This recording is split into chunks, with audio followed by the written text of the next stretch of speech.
Parshat Vayishlach.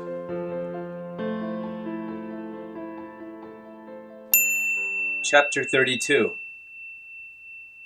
Yaakov sent messengers ahead of him to Esav his brother toward the land of Seir, the country of Edom, with these instructions. Here is what you are to say to my lord Esav. Your servant Yaakov says, I have been living with Lavan and have stayed until now. I have cattle, donkeys, and flocks, and male and female servants. I am sending to tell this news to my lord, in order to win your favor. The messengers returned to Yaakov, saying, We went to your brother Esav, and he is coming to meet you. With him are 400 men. Yaakov became greatly afraid and distressed. He divided the people, flocks, cattle, and camels with him into 2 camps, saying, If Esav comes to the one camp and attacks it, at least the camp that is left will escape. Then Yaakov said, God of my father Avraham, and God of my father Yitzchak, Adonai who told me, Return to your country and your kinsmen, and I will do you good. I'm not worthy of all the love and faithfulness you have shown your servant, since I crossed the Yarden with only my staff. But now I have become 2 camps. Please, rescue me from my brother Esav. I'm afraid of him, afraid he'll come and attack me, without regard for mothers or children. You said, I will certainly do you good and make your descendants as numerous as the grains of sand by the sea, which are so many they can't be counted. He stayed there that night. Then he chose from among his possessions the following as a present for Esav his brother: 200 female goats and 20 males, 200 female sheep and 20 males, 30 milk camels and their colts, 40 cows and 10 bulls, 20 female donkeys and 10 colts. He turned them over to his servants, every drove by itself, and said to his servants, Cross over in front of me, and keep a space between each drove and the next one. He instructed the servant in front, When Esav my brother meets you and asks you, Whose servant are you? Where are you going? And whose animals are these? Then you are to say, They belong to your servant Yaakov, and they are a present he has sent to my lord Esav. And Yaakov himself is just behind us. He also instructed the second servant, and the third, and all that follow the droves. When you encounter Esav, you are to speak to him in the same way, and you are to add, And there, just behind us, is your servant Yaakov. For he said, I will appease him first with the present that goes ahead of me. Then after that, I will see him myself, and maybe he will be friendly toward me. So the present crossed over ahead of him, and he himself stayed that night in the camp. He got up that night, took his 2 wives, his 2 slave girls, and his 11 children, and forded the Yabok. He took them and sent them across the stream, then sent his possessions across. And Yaakov was left alone. Then some man wrestled with him until daybreak. When he saw that he did not defeat Yaakov, he struck Yaakov's hip socket, so that his hip was dislocated while wrestling with him. The man said, Let me go, because it's daybreak. But Yaakov replied, I won't let you go unless you bless me.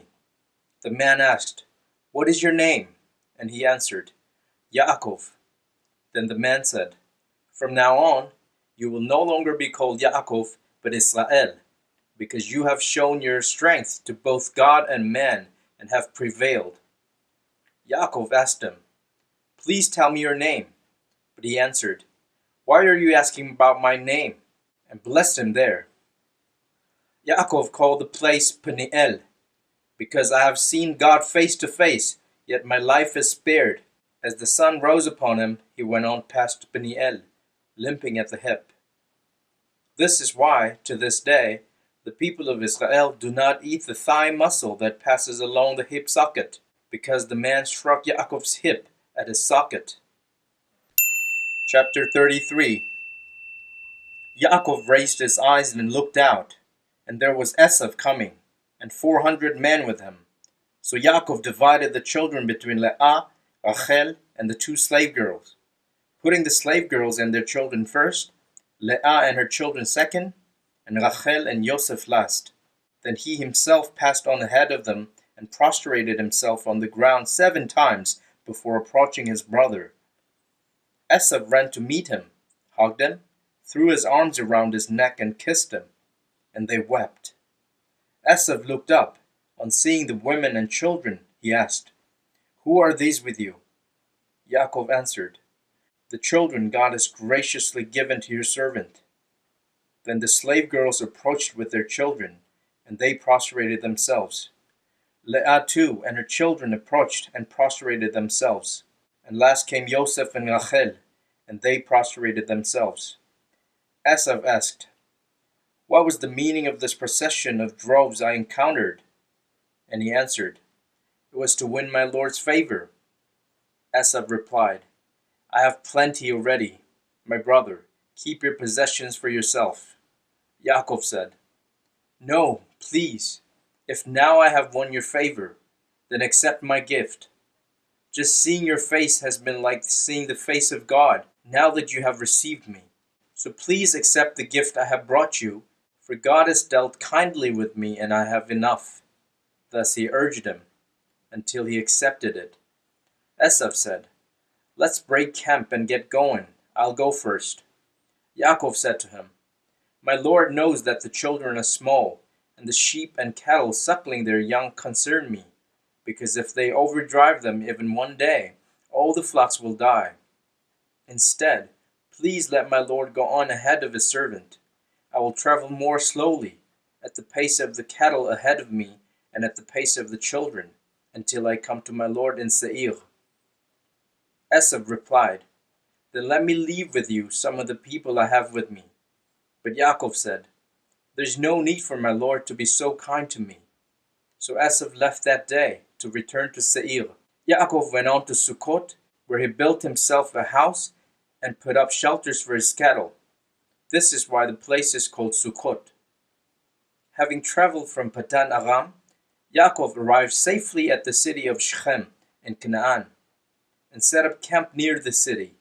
From the sons of Hamor, Shechem's father, he bought for 100 pieces of silver the parcel of land where he had pitched his tent. There he put up an altar, which he called El Elohei Israel. Chapter 34. One time Dinah, the daughter of Leah, whom she had borne to Yaakov, went out to visit the local girls, and Shechem the son of Hamor the Hivi, the local ruler, saw her, grabbed her, raped her, and humiliated her. But actually he was strongly attracted to Dinah, the daughter of Yaakov. He fell in love with the girl and tried to win her affection. Shechem spoke with his father Hamor and said, "Get this girl for me. I want her to be my wife." When Yaakov heard that he had defiled Dinah, his daughter, his sons were with his livestock in the field.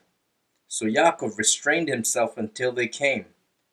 Hamor, the father of Shechem, went out to Yaakov to speak with him, just as Yaakov's sons were coming in from the field.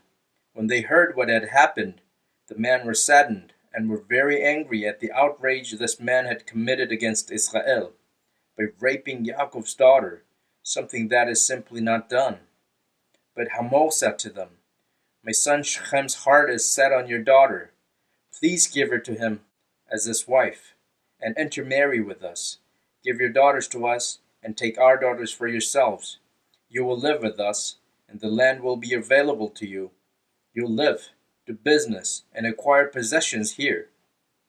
Then Shechem said to her father and brothers, "Only accept me, and I will give whatever you tell me. Ask as large a bride price as you like. I'll pay whatever you tell me. Just let me marry the girl." The sons of Yaakov answered Shechem and Hamor his father deceitfully, because he had defiled Dinah their sister. They said to them, "We can't do it, because it will be a disgrace to give our sister to someone who hasn't been circumcised. Only on this condition will we consent to what you're asking, that you become like us by having every male among you get circumcised. Then we'll give our daughters to you, and we'll take your daughters for ourselves, and we'll live with you and become one people. But if you won't do as we say and get circumcised, then we'll take our daughter and go away." What they said seemed fair to Hamor and Shechem the son of Hamor, and the young man did not put off doing what was asked of him, even though he was the most respected member of his father's family, because he so much wanted Yaakov's daughter. Hamor and Shechem his son came to the entrance of their city and spoke with its leading man. These people are peaceful toward us, therefore let them live in the land and do business in it. For as you can see, the land is large enough for them. Let us take their daughters as wives for ourselves, and we'll give them our daughters. But the people will consent to live with us and become one people only on this condition, that every male among us gets circumcised, as they themselves are circumcised. Won't their cattle, their possessions, and all their animals be ours? Only let's consent to what they ask, and then they will live with us. Everyone going out the city's gate listened to Hamor and Shechem his son. So every male was circumcised, everyone that went out the gate of the city. On the third day after the circumcision, when they were in pain, two of Yaakov's sons, Shimon and Levi, Dinah's brothers, took their swords, boldly descended on the city, and slaughtered all the males. They killed Hamor and Shechem his son with their swords, took Dinah out of Shechem's house, and left.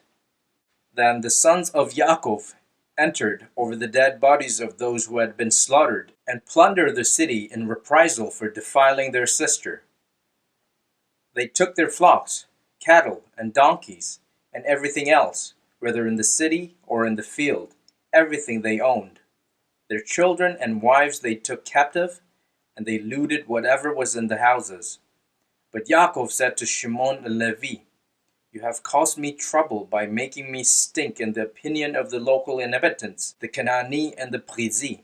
Since I don't have many people, they'll align themselves together against me and attack me, and I will be destroyed, I and my household." They replied, "Should we let our sister be treated like a whore?" Chapter 35. God said to Yaakov, "Get up, go up to Bethel and live there, and make there an altar to God who appeared to you when you fled Esav your brother." Then Yaakov said to his household and all the others with him, "Get rid of the foreign gods that you have with you, purify yourselves, and put on fresh clothes. We're going to move on and go up to Bethel. There I will build an altar to God, who answered me when I was in such distress, and stayed with me wherever I went." They gave Yaakov all the foreign gods in their possession, and the earrings they were wearing, and Yaakov buried them under the pistachio tree near Shechem. While they were traveling, a terror from God fell upon the cities around them, so that none of them pursued the sons of Yaakov. Yaakov and all the people with him arrived at Luz, that is Bethel, in the land of Canaan. He built there an altar and called the place El Bethel, because it was there that God was revealed to him at the time when he was fleeing from his brother. Then Devorah, Rivka's nurse, died. She was buried below Bethel under the oak, which was given the name Alon Bachut. After Yaakov arrived from Padan Aram, God appeared to him again and blessed him. God said to him, "Your name is Yaakov, but you will be called Yaakov no longer. Your name will be Israel." Thus he named him Israel. God further said to him, "I am El Shaddai. Be fruitful and multiply. A nation, indeed a group of nations, will come from you. Kings will be descended from you. Moreover, the land which I gave to Abraham and Yitzchak I will give to you, and I will give the land to your descendants after you." Then God went up from him there, where he had spoken with him. Yaakov set up a standing stone in the place where he had spoken with him, a stone pillar. Then he poured out a drink offering on it, and poured oil on it. Yaakov called the place where God spoke with him Bethel. Then they traveled on from Bethel, and while there was still some distance to go before arriving in Ephrat, Rachel went into labor, and she had great difficulty with it. While she was undergoing this hard labor, the midwife said to her, "Don't worry, this is also a son for you." But she died in childbirth. As she was dying, she named her son Ben-Oni, but his father called him Binyamin. So Rachel died and was buried on the way to Ephrat. that is Beit Lechem. Yaakov set up a standing stone on her grave. It is the standing stone of Rachel's grave to this day.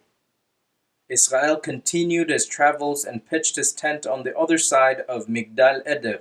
It was while Israel was living in that land that Reuven went and slept with Bilhah, his father's concubine, and Israel heard about it. Yaakov had 12 sons. The sons of Leah were Reuven, Yaakov's firstborn, Shimon, Levi, Yehudah, Yisachar, and Zebulun. The sons of Rachel were Yosef and Binyamin. The sons of Bilhah, Rachel's slave girl, were Dan and Naphtali. And the sons of Zilpah, Leah's slave girl, were Gad and Asher. These were Yaakov's sons, born to him in Padan Aram. Yaakov came home to his father Yitzchak at Mamre, near Kiryat Arba, also known as Hebron, where Avraham and Yitzchak had lived as foreigners. Yitzchak lived to be 180 years old. Then he breathed his last, died, and was gathered to his people, an old man full of years. And his sons Esav and Yaakov buried him. Chapter 36. This is the genealogy of Esav, that is Edom. Esav chose Canaanite women as his wives. Ada, the daughter of Elon the Hittite, Oholivamah, the daughter of Anna, the daughter of Zivon the Hivi, and Basmat, Ishmael's daughter, sister of Nevayot. Ada bore to Esav Eliphaz, Basmat bore Reuel, and Oholivamah bore Yeush, Yalam, and Korach. These were the sons of Esav born to him in the land of Canaan. Esav took his wives, his sons and daughters, the others in his household, his cattle, and other animals, and everything else he owned, which he had acquired in the land of Canaan, and went off to a country distant from his brother Yaakov. For their possessions had become too great for them to live together, and the countryside through which they were traveling couldn't support so much livestock. So Esav lived in the hill country of Seir. Esav is Edom. This is the genealogy of Esav, the father of Edom, in the hill country of Seir. The names of Esav's sons were Eliphaz, son of Ada, the wife of Esav, and Reuel, the son of Basmat, the wife of Esav. The sons of Eliphaz were Teman, Omar, Zepho, Gatam, and Kenaz. Timnah was the concubine of Eliphaz, Esav's son, and she bore to Eliphaz Amalek. These were the descendants of Ada, Esav's wife. The sons of Reuel were Nachat, Zerach, Shema, and Mizah. These were the sons of Basmat, Esav's wife. These were the sons of Oholivamah, the daughter of Anna, the daughter of Zivon, Esav's wife. She bore to Esav Yeush, Yalam, and Korach. The chieftains of the sons of Esav were the sons of Eliphaz, the firstborn of Esav, and the chieftains of Teman, Omar, Zepho, Kenaz, Korach, Gatam, and Amalek. These were the chieftains descended from Eliphaz in Edom and from Ada. The sons of Reuel, Esav's son, were the chieftains of Nachat, Zerach, Shema, and Mizah. These were the chieftains descended from Reuel in the land of Edom and from Basmat, Esav's wife. The sons of Oholivamah, Esav's wife, were the chieftains of Yeush, Yalam, and Korach. These were the chieftains descended from Oholivamah, the daughter of Anna, Esav's wife. These were the descendants of Esav, that is Edom, and these were their chieftains. These were the descendants of Seir the Hori, the local inhabitants, Lotan, Shoval, Tzivon, Anna, Dishon, Etzer, and Dishan. They were the chieftains descended from the Hori, the people of Seir in the land of Edom. The sons of Lotan were Hori and Hemam. Lotan's sister was Timnah. The sons of Shoval were Alvan, Manachat, Eval, Shepho, and Onam. The sons of Zivon were Aya and Anna. This is the Anna who found the hot springs in the desert, while pasturing his father Tivon's donkeys. The children of Anah were Dishon and Oholibamah, the daughter of Anah. The sons of Dishon were Hemdan, Eshban, Itran, and Kran. The sons of Etzer were Bilhan, Za'avan, and Akan. The sons of Dishan were Utz and Aran. These were the chieftains descended from the Hori, the chieftains of Lotan, Shoval, Tivon, Anah, Dishon, Etzer, and Dishan. They were the chieftains descended from the Hori by their clans in Seir. Following are the kings who reigned in the land of Edom before any king had reigned over the people of Israel. Bela, the son of Beor, reigned in Edom. The name of the city was Dinhavah. When Bela died, Yovav, the son of Zerach, from Botzra, reigned in his place. When Yovav died, Husham from the land of the Temani reigned in his place. When Husham died, Hadad, the son of Bedad, who killed Midian in the field of Moab, reigned in his place. The name of his city was Avit. When Hadad died, Samlah of Masrekah reigned in his place. When Samlah died, Shaul of Rechovot by the river reigned in his place. When Shaul died, Baal Hanan, the son of Achbor, reigned in his place. When Baal Hanan died, Hadar reigned in his place. The name of the city was Pa'u, and his wife's name was Mehetav'el, the daughter of Matred, the daughter of Mezahav. These are the names of the chieftains descended from Esav, according to their clans, places, and names. The chieftains of Timnah, Alva, Yetet, Oholibamah, Elah, Pinon, Kenaz, Teman, Mivzar, Magdiel, and Iram. These were the chieftains of Edom according to their settlements and the land they owned. This is Esav, the father of Edom.